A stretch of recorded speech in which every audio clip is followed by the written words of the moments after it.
Hello, once again, everyone. I'm your host, Ray Shasho. Welcome to another edition of Interviewing the Legends, brought to you by the Rockstar Chronicles, Series 1, my new book, featuring over 45 intimate conversations with the greatest music legends the world will ever know. It's available now at bookbaby.com and amazon.com. Billy Cobham played as a drummer in pianist Horace Silver's band and toured the U.S. with him throughout the late 60s. He then left to partake in Miles Davis' fusion ensemble, where he can be heard on Davis classics such as Like Evil and a tribute to Jack Johnson. Eventually, Cobham parted ways from Davis's group to work with the Mahavishnu Orchestra, where he was able to further explore his technique and fusion style, which influenced many for years to come. After deciding to part ways with the orchestra, Cobham started his own band, Spectrum, signed with Atlantic Records. Spectrum's debut album featured a mix of jazz, funk, and rock that allowed Cobham to further experiment with percussion. 2001, Cobham was named one of the 25 most influential drummers by Modern Drummer magazine. He paved the way for future drummers by changing the way percussion is set up, the way it is played and enjoyed. In 2011, Cobham started teaching drums online at the Billy Cobham School of Drums, which is a artist works drum academy. In 2018, Cobham toured across the U.S. a performance series called Crosswinds Project, which was his way of revisiting his second album, Crosswinds. The tour recomprised his original work from the 1970s, which continued into 2019 as a celebration of Cobham's 75th birthday, and he still looks like he's 35 today. Cobham continues to tour worldwide. Interviewing the Legends declares Billy Cobham as the greatest living drummer in the world. Please welcome the greatest living drummer on the planet, Billy Cobham, to Interviewing the Legends. And I mean that. This is Billy Cobham clapping for Billy Cobham. Yay! Okay. That's it. We're done. Billy, how did you handle the COVID lockdown? Now, were you in Switzerland or Panama when it was all happening? This is how this one goes. Right. In 2019, the Crosswinds Project ended about, I guess around the latter part of November. And my wife and I were, okay, we're on our way. I wasn't feeling quite exactly the way I would like to, but I felt okay. Didn't know. This is my assessment of me back then. I had COVID and I didn't even know it. Oh, wow. Because this is before anybody knew what this thing was. I was in the newspapers and everybody goes, yeah, Donald Trump, this and that, COVID, yeah, right. Yeah. Okay, you move on and you try to make it because it's what? This is who we are, somebody said. Next thing you know, and we get to Panama and where we have our home and they were in lockdown. That was about, I know what happened. We just literally officially moved from Switzerland to Panama. I mean, this is like everything on the boat coming down. And that's the reason why we came back home, because Christmas was all about preparing and shipping everything out of Europe to make Panama our prime residence. Right. Okay, we do all of that. Towards the end of January, ballpark. The next thing I know, we get there before that stuff goes, and we're going to leave now a few weeks later. But we arrive, and our stuff is stuck in Colombia. Oh man! On a ship in Cartagena or something like this. Jeez. And I'm like, oh my God! Because when we finally get to Panama, they've shut down all the buildings. They've cut us off from doing anything. And we had to do a serious tap dance to get them to open up to let us have our personal belongings in, which came somewhere around the latter part of February or early March. We get all of that stuff brought in, okay, it's set up. And then we sat from March at home with what? Every other day, my wife could go out for 2 hours Mm-hmm. That was on the even days, I think. And on the odd days, I could go out for 2 hours. And that's it, baby. And on Sunday, except for Sunday, no one went out at all. And that stayed like that until, I'd say, ballpark around May, June, somewhere in there.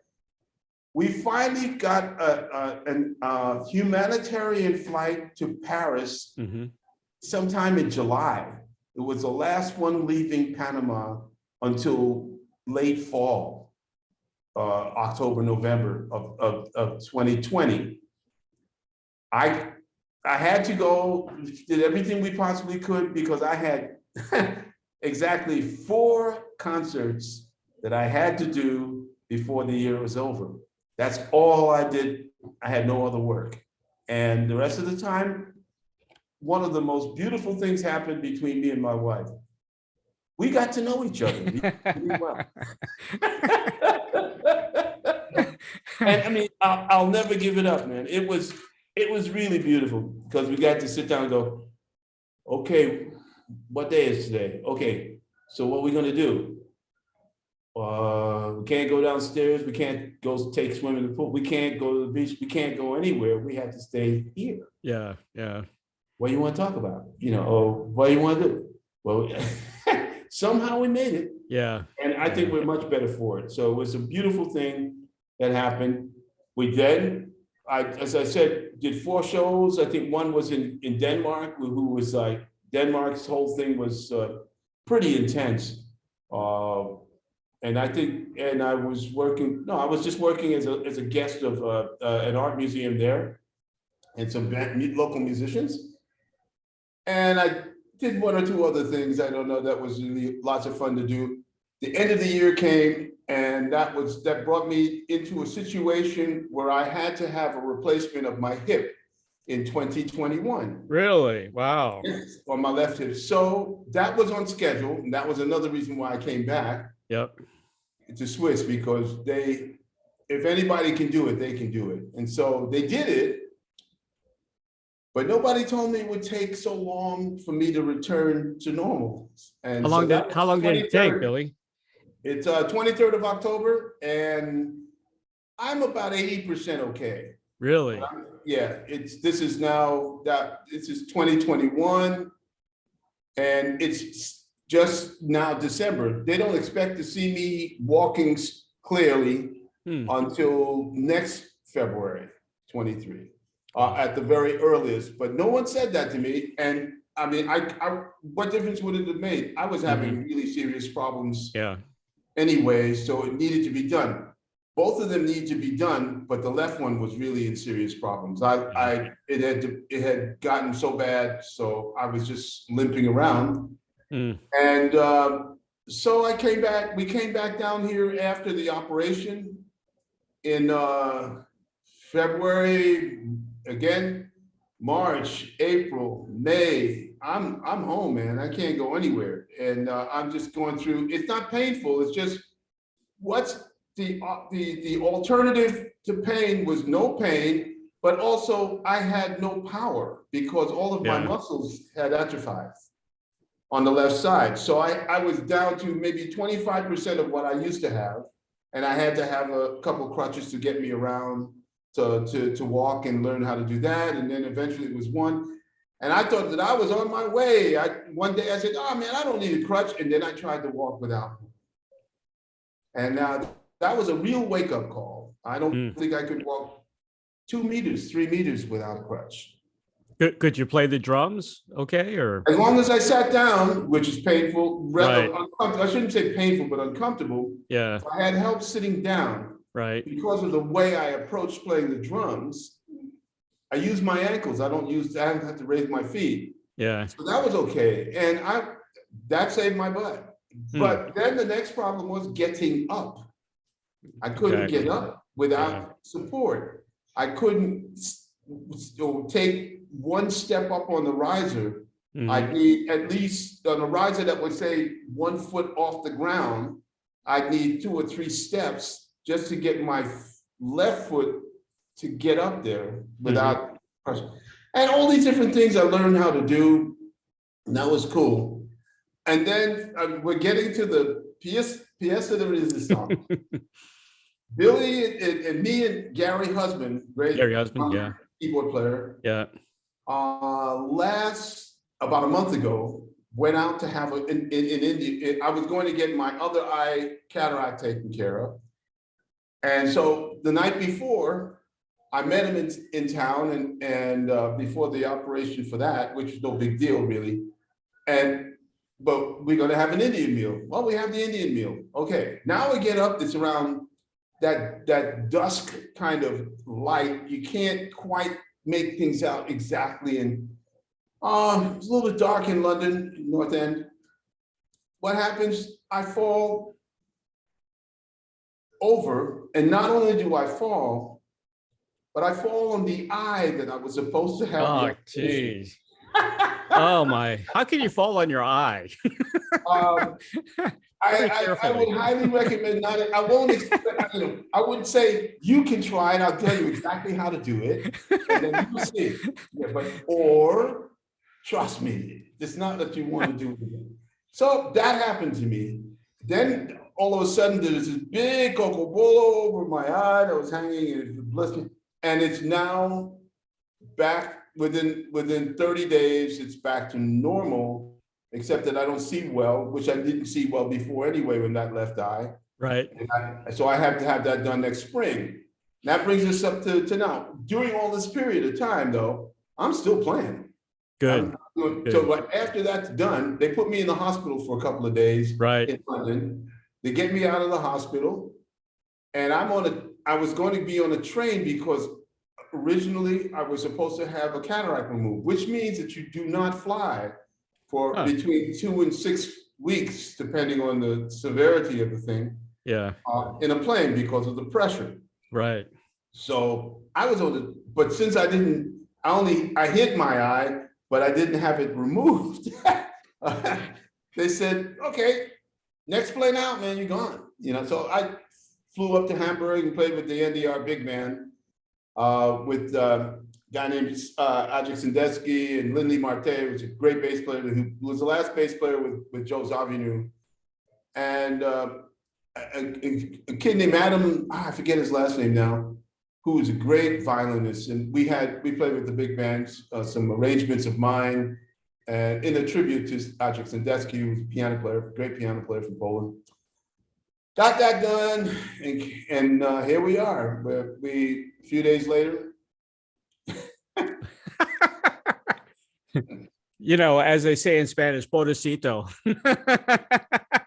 Poor Billy. It is what it is. The beauty of it all is that we as artists we have some experiences that no one would ever believe that we ever had. I know.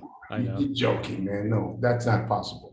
Yeah. But there we are. So we just sometimes you just don't. It doesn't even make sense to talk about it. I know. Okay. I know. Well, since we talked last, I had Jan Hammer on the show.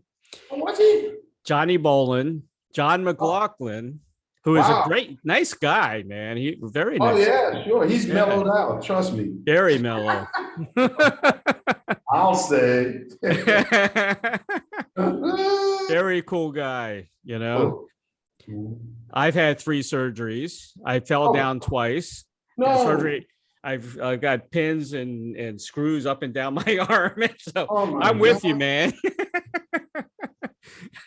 Hopefully you don't play drums, baby. No, I play guitar, but that's already bad. Again, that's bad. I can't play. Really bad, That's worse. Oh man, I'm so sorry. Yeah, well, like you said, what are you gonna do, man? It happens. Mm-hmm. I want to talk about the album, your last album, Land of Fire. Which means Land of Fire, Tierra de Fuego. That's a great album, man. I don't know why it didn't get more press. I do. It's an incredible album. Hey, Ray, it's come to this point. I don't think it's anybody's fault, really, that I can point a finger at. Right. It's just the way things have changed, man. I know. I hate it. The reason why you see that record happens to only be because you ask for it. Generally speaking, if you come to my concert, even out of curiosity, you'll have access to it because that's the only place that I'm going to sell it. It's a shame. Unless my music is exposed to some artists who want to collaborate in hip hop or something like this. Right. No one's going to hear my stuff, man. I mean, just because they're not, I have a tiny audience in comparison to these guys that go, yo, and all of that. I know. 50, I'm not against that. People this is their audience. These kids today, that's what they're connected to. They're not connected to me really directly. So I just go, and what I need, I mean, it's always been this way. That's why I feel like I've been able to survive, is that I just make recordings that represent who I am at the time. Right. Based on who I was before and things that I've learned. God, man, I mean, when you go back to 1972, 73, I never dreamed that I would be writing any music for myself, much less anybody else. And so when it turned out that I wasn't going to be working in the MO anymore, and I was trying to figure out, well, how am I going to survive? Yes, I am married. Yes, I have kids. Yes, I need to survive. Sure. What do I do? So, break out the 2 index fingers and get on the piano and start plunking away at boom, boom, boom, boom, boom, boom, boom, boom. Right. Wow, maybe that might work. I don't know. It's worth a try, and generally the entertainment industry is not interested in bands led by drummers. So therefore it wasn't such a bad uphill battle, because one of the opportunities I had that was very, very special was to be showcased in a band where they needed the drummer to come forward, right, in terms of the overall presentation.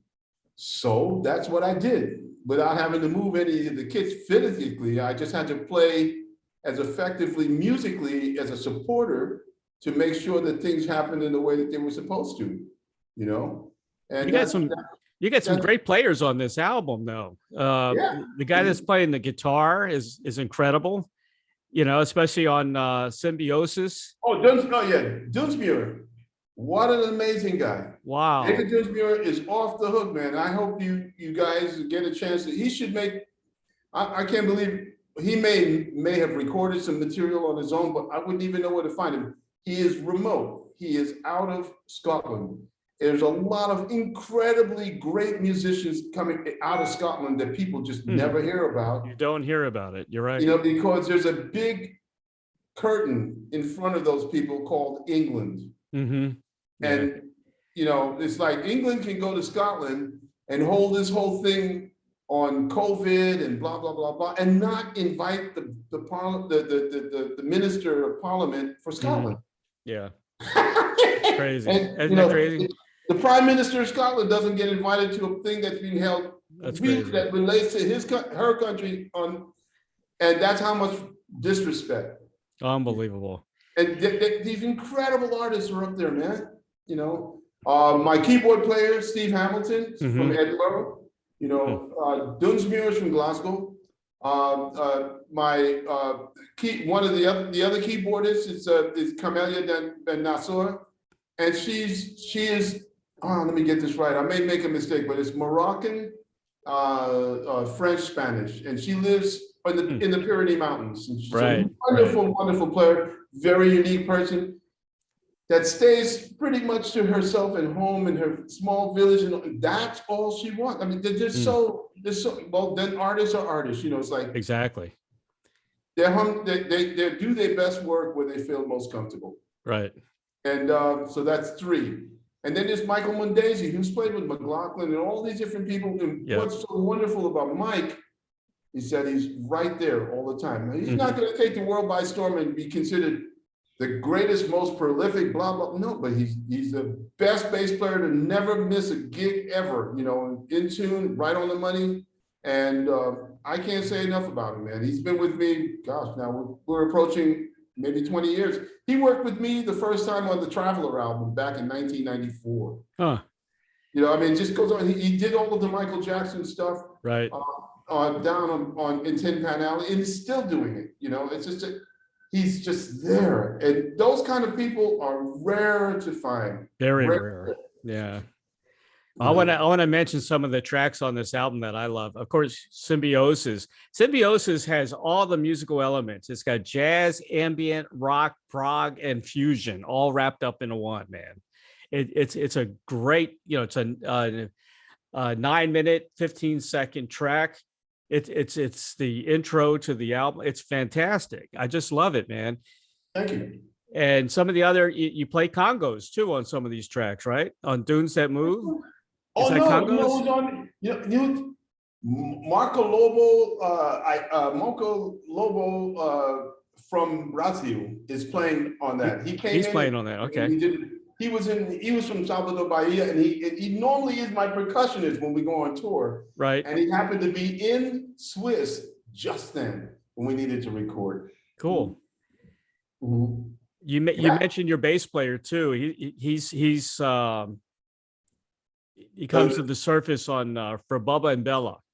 Yeah, You can hear him on that.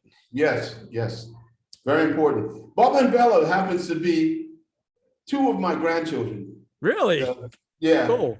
That's awesome. Bubba's actually Isaiah Ritchie, yeah, and Isabel Ritchie, and they are like they really are the foundation for their mom and dad. You know, but there's two more who all of them are with an I. So it's Isaiah, Isabel, Emmanuel, and Isaac. And Isaac is Spider-Man. Spider-Man. He won't stop moving. You know, he's all over the bloody place.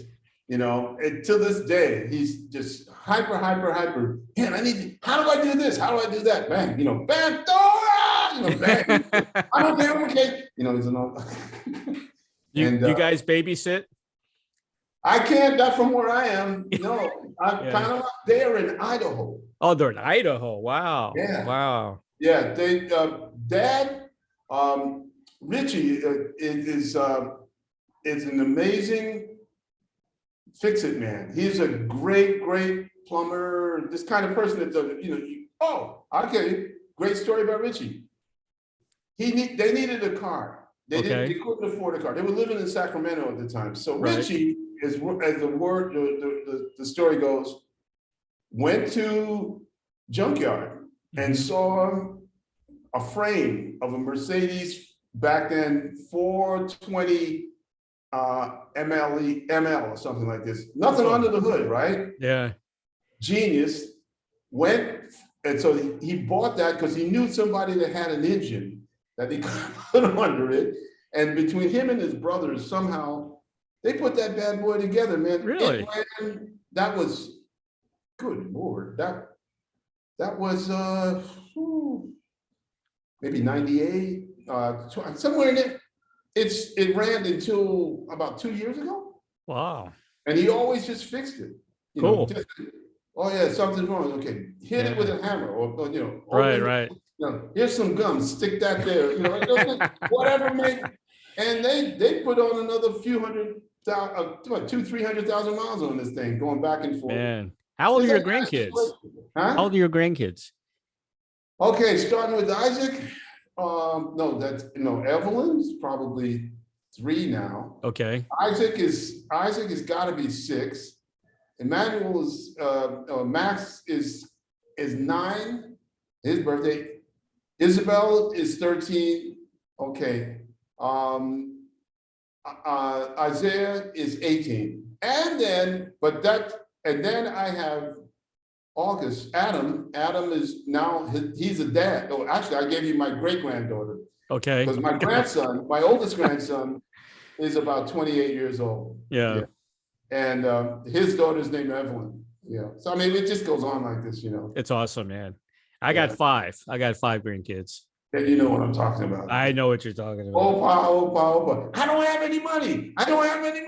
Yeah, I know. Check my pockets. I don't have any money. What do they call you? Opa. Yeah. I'm Papa. Yeah. Opa. Yeah. Okay, okay. I don't have any money, but here, take this. It's Yeah. not. It's a Bitcoin. Hey, you better get some musicians out of all those grandkids, man. Oh, yeah, I'm trying. I'm trying. Yeah, got to get a Yeah, drummer. but I love it. I love it. Yeah, that's awesome, man. That's great. Well, back to the album again. On For Bubba and Bella, the guitar on that sounds very Jeff Beckish. I love Yeah, it. Yeah, probably. yeah, Yeah. I love it. But that just came from out of nowhere, Yeah, and you just have to go, okay. That's what it is, man. That's what it is. Bada Boom Chick. Oh, that's Bada Boom Chick. Bada Boom Chick is it's this whole thing about drummers, That's you. That's all you. And that's what they got. He played it. He's a Bada Boom Chick. He's a drummer in Russian. Oh, in Russian, huh? Russian is a Bada Boom Chick. Very cool. Yeah. Petra in Three Phases reminded me Yeah. a little bit of Mahavishnu for some reason. You should have, well, that's about the area. Okay, remember Jolie when she did those movies about this the Tomb Raider. Yeah, Tomb Raider. Yeah. She goes to Petra, Right. and so this is dedicated to that's just outside of Lebanon. Oh, cool. Yeah, it's outside, not Lebanon. The king of what's the name of the country? But it's right in that area, and I can't remember the country now. But an incredible place. I've always wanted to visit, and reading about it inspired me to write about this place. It's not Dubai or Abu No. Dhabi. No. Jordan. Oh, Jordan. Okay. Yeah. It's very close to Jordan. Okay. Yeah. Have you been to Dubai by any chance? Yeah, many times. Really? Sure. Cool. I've always wanted to go there. We have my wife's family is there as well. Really? It's got to be really expensive there. Jeez. Well, try Newark, New Jersey, man. Okay. I'm sorry. Well, I mean, I had to try. That's funny. That's funny. I mean, everybody does it in some way, Yeah. Depends on what you want to have, I mean, anything can be expensive, Yeah. No, just joking. But but those guys, they sell gold. It is a bit expensive there. They sell gold in vending machines. We'll never get this done if you keep doing this, man. Oh man. Dunes That Move, very intricate song on that. Are these songs, did you write these songs intentionally, or are they kind of improv type? No, every note is written, man. It's all written. Wow. Yeah. That's why you're a genius. You have to understand. Music is just a language. Yeah. If I had the time to stay here, if I was working here, right, for instance, or even came to how can I put it, to Cuba and stayed in one of the provinces because I had something to do there. Right. I could learn Spanish. Yeah. But Cuban dialect. Yeah. For that particular region. Yeah. The region would be how I would be able to survive, because no one else understood and would understand whatever else I was saying. The same thing happens, where I'm just going around and I'm listening to what's happening, and I'm interpreting what's around me in my environment the best way I can. Exactly. And these things come out. And it's over time. I used to, as I said, 2 index fingers had I didn't know what else to do, but I was desperate. And didn't even know I had 2 hit records until 6 months later, because I never listened to the radio. Wow. Where'd you come up with the title Through the Eye of the Needle? Oh man, it's trying to, the whole idea was to focus and and to bring out certain nuances in my band with me, Okay. the way we play. Yeah. The thing is important is that I am actually conducting from the drums. Right. Sure. And in real time. And as easy as, easy as it is for me to say that, and you to say sure, the thing is that they're not watching me, they're feeling me, and they want to be comfortable, and they want us all to be in sync. So if they're comfortable with how the flow of the music is happening, it's going through that eye of the needle, it's going through an inner eye, that little hole represents something that takes us one point to the other with a very sharp edge on the other side. Because if you miss, the level of intensity and phrasing falls apart. It's very fragile. Right. But if you hold it, how can I give you an example? I was in a band called Acere, that was totally out of Havana, but I worked with them in, oh man, it's got to be 2008. Okay. In Wales, right, Northern Ireland, parts of England, and if we were in sync, we would be on fire. And as soon as something was a little bit out, or somebody wasn't relating to what we were playing as a unit, we had to back off the pedal of intensity and go to a gear that was more in line with that person who would become our weakest link. Okay.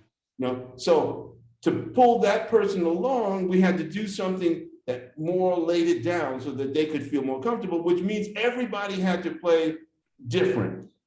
Right. But if that person then felt comfortable, once we got there, it was like, now we're going to take him next. No one's saying anything. It's just happening, Yeah. And sometimes we would do some things and nobody would understand where we were going. That when I first joined that band, they used to think that intensity meant that they got faster and louder to get more intense. Right.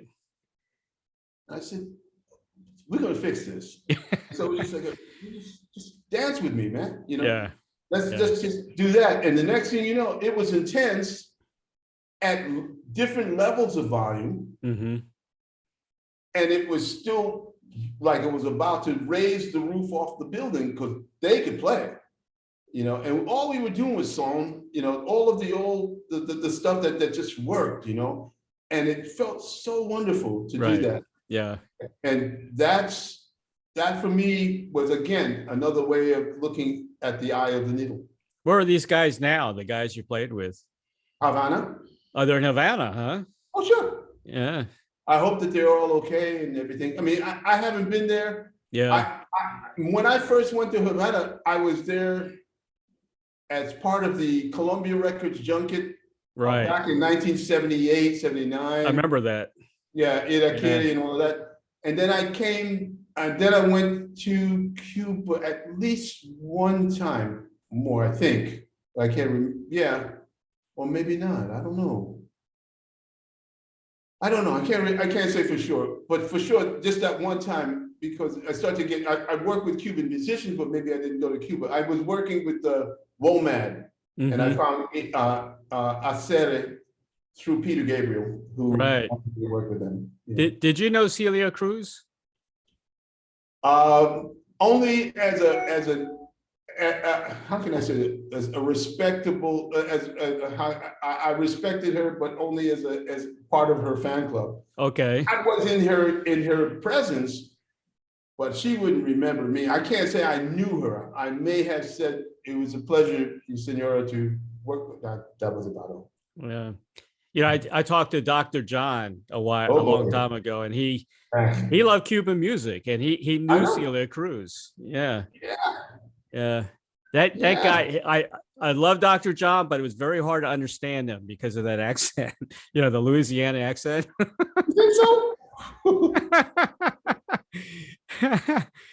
Yeah, that Cajun thing going on. Yeah. Light at the End of the Tunnel. This song could be the intro to a cop show, I know. Mhm. right? And yeah.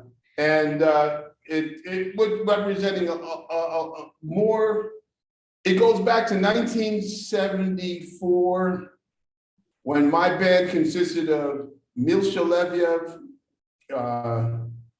wow, Alex Blake, Michael Brecker, Randy Brecker, Glenn Ferris, John Abercrombie. Mm-hmm. Yeah. We did that on a record called, I think it was called A Funky Thought Sings. And I think that's the record it was on. And that was the last record they made with me in total. Mhm. And it was like we were all going in different directions. Right. And the Brecker Brothers record was coming out, or it had already come out, and they needed to go and do their thing. And so that was where the light, just everything just opened up. Yeah. You, Jan Hammer, and John McLaughlin should be together again, doing something. You know that? There's no reason why you guys shouldn't be together. I mean, it's not like anybody's really committed on any, project right now. I talked to them all. I mean, John was doing that thing, the Indian thing, basically all Indian music. Mm-hmm. And then he had that Live from San Francisco album that came out. But he should be working with you and definitely Jan. You and Jan have a lot in common, I think. Sure. Definitely. I didn't know that Jan was. I never knew what Jan's state was on the whole situation or his position. So I stand here and I watch and I let they know where to find me. You know what? I'm good at putting people together. I really am. I can't doubt you, man. I just met you. It'd be quite insulting for me to say, really, you think so? But really, you think so? We'll see. I can tell you some guys that want to work with you. I just interviewed David Cross, electric violinist. He was with King Crimson. Oh, wow. He was on about 3 albums with King Crimson. He says he'd love to work with you. Well, I'd love to work with him too. Yeah. I know who that is. Yeah. I mean, it brings up lots of things happening. And then you start to throw in the salt and the pepper and a little bit of seasoning from management and agencies. And I know. Yeah. And there we go. Yeah, but you'd be surprised how many of those guys are just sitting back like you. They're not, they're not on top like they used to be, and they're looking for things to do. Well, the whole thing is not so much that. I mean, it's about walking the walk, not talk. Yeah. Okay? Right. And if people. That's when you find out what is true and what really isn't. And you get tired of running up for me anyway, up against a rubber tree plant that just will not bend. So I just go, oh, how nice. Yeah, I understand. That makes sense. That does make sense. Yeah. Because they want to do it long time ago. It'd be done. No problem. We talked one time about Jeff Beck, and I said you were ahead of your time, and that Jeff Beck kind of followed in your footstep a little bit with the fusion thing. Did you know that Jeff Beck did quote you a long time ago? What he said about you, or no? When you were with Mahavishnu? Jeff is such a. I'm going to say I'm not sure what you're talking about. I do know that. I have a wonderful story. I love this guy. He's so special. But it goes like this. We were supposed to, in 1978 or 79, I was supposed to come and play for Jeff on the tour. And so I was on my way from Europe, and Stanley Clarke was going to be the bass player on the tour. And Jan was playing keyboards on the tour. Okay, but Jeff couldn't decide whether Lenny White should do the tour or me. So Stanley called me and asked me if I'd come through to play with Jeff a little bit to decide. Lo and behold, I get there, set up the drums, and we're just playing a little shuffle. And all of a sudden, Jeff walks in, stopped cold in his tracks. And we stopped and said, "Hey, Jeff, how you doing?" He said, "Right, I'll be right back. I got to go to the toilet. I'll be right back." I said, "Okay." And that was the last time I saw Jeff until 1998. So that had to be, yeah. And then in 1998, I'm standing behind Jeff at the festival where I was supposed to play. And Jeff says, I said, and he doesn't remember. He said, "Hey, Jeff, how you doing, man?" He said, "What?" I said, "Yeah, did everything come out all right?"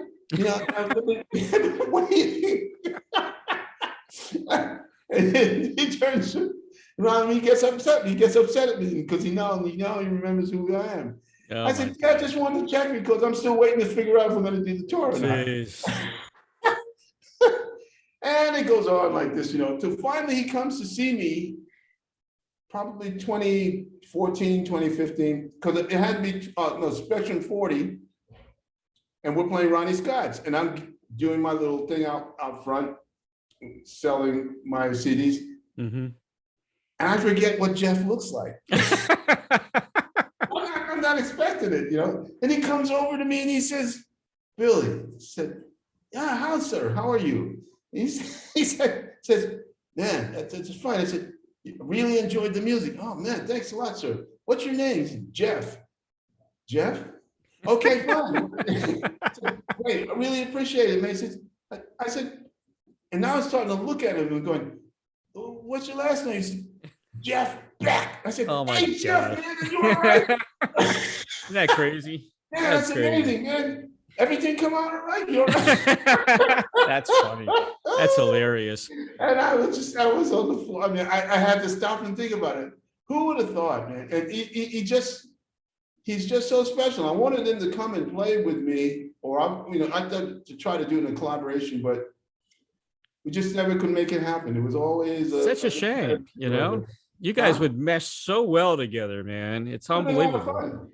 But he has his, I respect that he has, his ideas of how he sees the scene with the musicians in the band.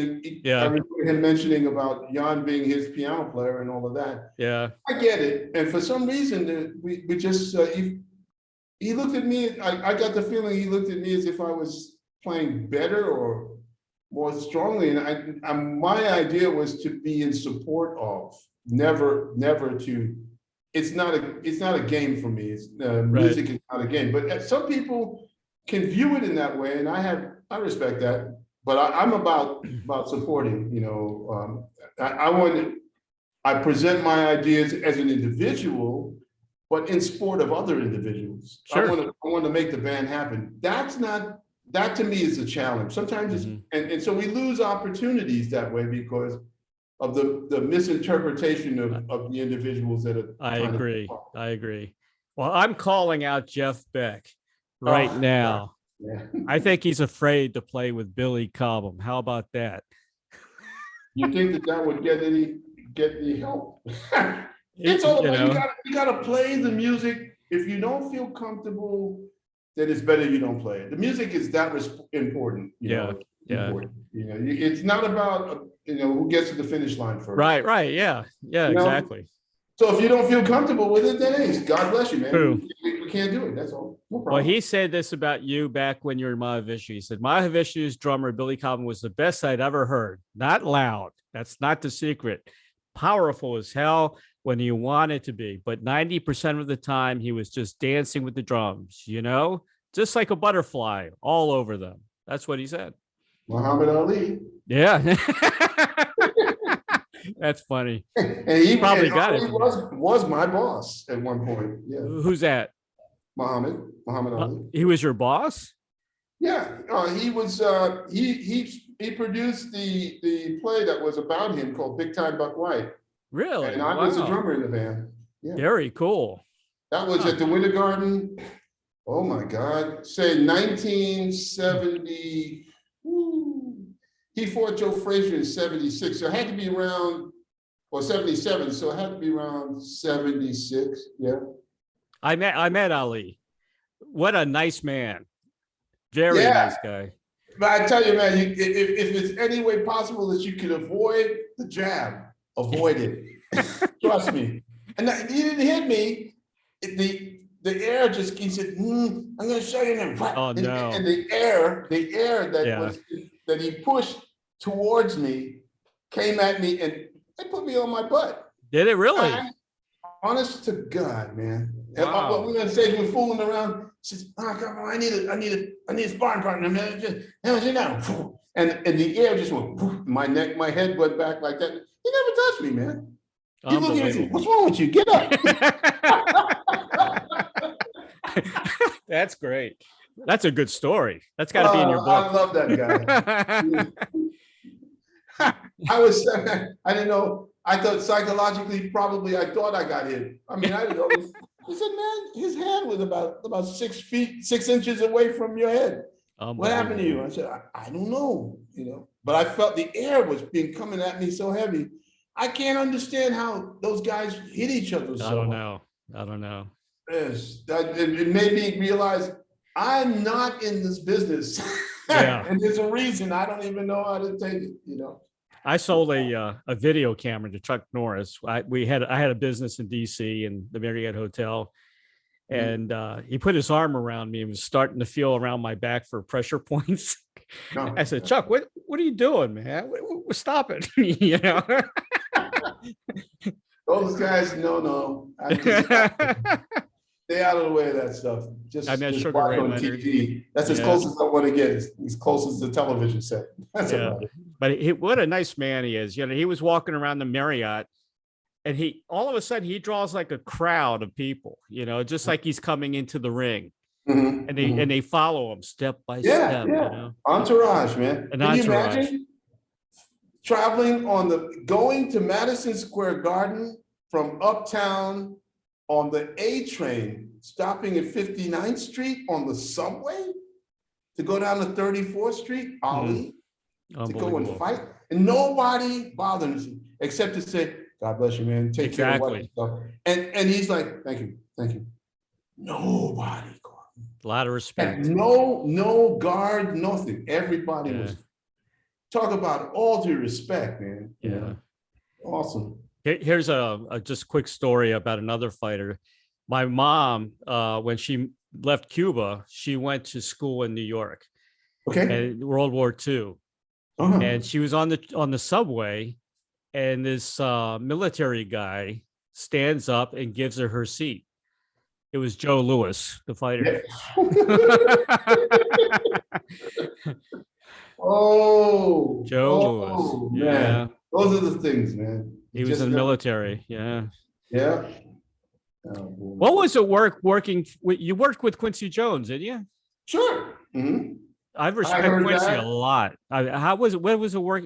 I mean, was he a tough cookie like Buddy Rich or no? No, not at all. As a matter of fact, I learned so much from him not saying anything. It's just that one of the things that happened. Well, I did the I Heard That album with Buffalo Soldier and all of that kind of stuff. That's me and Stanley and George and Alfonso Johnson's on this someplace. We had a cast of thousands. We were at the A&M recording studios. I had a cot set next to my drums because I was also recording Stanley's School Days album during the day and doing I Heard That at night. So I never left the studio. What, for a week? Oh my gosh. I could have I was about to hang up a clothesline, man. I was in a drum studio. That'd be great. I wasn't going anywhere. We were ordering all the food from the deli down the street. We were too busy to move, and so what happened was that he said to me in 77, I think, he got me to do something also for the Brothers Johnson. Right. And so I was supposed to play drums on that. And I thought I had to for some reason, I heard a whole lot more than he needed. And I knew it, but I couldn't get it was like me trying to learn how to play jazz, just coming out of a marching band where everything is They play a blues and I'd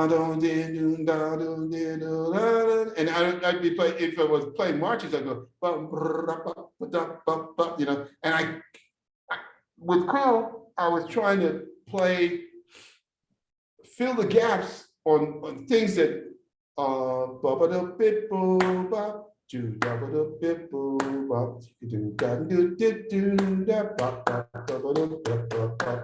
and I couldn't get myself to stay with that. I kept adding more than I needed to. And it didn't do it too often. I think we just tried it 2 or 3 times. Next thing you know, I'm just playing timbales and a bell. And that fit. And the other drummer that came in was Harvey Mason. And the rest is history, man. They had 2 great hit records over that. Wow. And the thing was is that I was doing much, much more than I wanted to. But if that's all I heard, he wasn't going to tell me not to do it. He was just going to put somebody else in that did what he needed them to do. Exactly. I want to talk about your masterclass series. Yes. And what's going on now? Was there just a session? Did you just have one that concluded, or? Billy Cobham's Guide to Stress-Free Drumming. Exactly. It's 9th month. So the season is over for that. Okay. The way that works is that it happens once a month. All right. And it should have been 12 months, but we had to make some adjustments in terms of pricing and all, and we lost 3 months in the process. So what I did is that I play one of my tunes, like Cuba on the Horizon or something like this, and the whole idea is that to have everybody just take me apart and talk about what I did and how I did it, if it was wrong for them, if it wasn't wrong for them. And they also have the opportunity, because of what I send them, when they pay to get involved, they get a copy of that video of me. They get also a sound file of them that they can make a video of without my drumming. And they get, if they read music, they get a PDF of the music. Fantastic. Okay? So now there are no excuses, Yeah. And if you can't read music, then listen to the track. Right. And play along with the track. So then we talk about how they did it, and the whole thing is that I have my colleagues, Dennis Chambers, Gary Husband, who's a double-edged sword, man. He's a keyboard player with McLaughlin. He's also the drummer, So you have that. You have Will Calhoun from Living Color rock band, and Dom Famularo, who's a great drummer and teacher. So all of us together, and we sit down and we go, well, listen, that's something new. So sometimes it comes out, man, I didn't know. I never thought about it that way. And so I said, now I'm going to steal this from you, man. I never saw it. And it goes on like this. It's a 3-hour session. And we just go through all these different numbers. And everything is based on my material. So that way, 2 things happen. I wrote it, so I'm driving home the point. Drummers, yes, they do write music.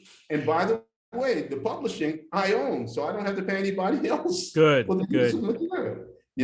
So it's all about truth. Right. Answers, truths, opinions, all real. And we're just talking about it. And, it's me that's playing.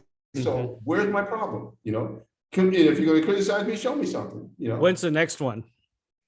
It won't happen now until March. Now what we're going to do is we're going to add bass players, and we're going to add keyboard players and guitar players. Awesome. Wow. The same thing again. So now what's happening is that we can open these things up and have a panel. My dream is to have like a Greg Phillinganes, a Nathan East, a Paul Jackson, just in terms of rhythm, and a couple of drummers, and we sit down there and we talk about what happens, how they sound, what they, in terms of the kind of music that I present and how they fit into that, and give them something to just play some time on, And now we're talking, just adding these things into how it works. And now keyboard players come in and they talk about, they can relate to what's going on with these other musicians. Do you know who you're going to get for guitar yet, or not yet? Well, Paul Jackson would be a good rhythm guitarist, Okay. And it depends.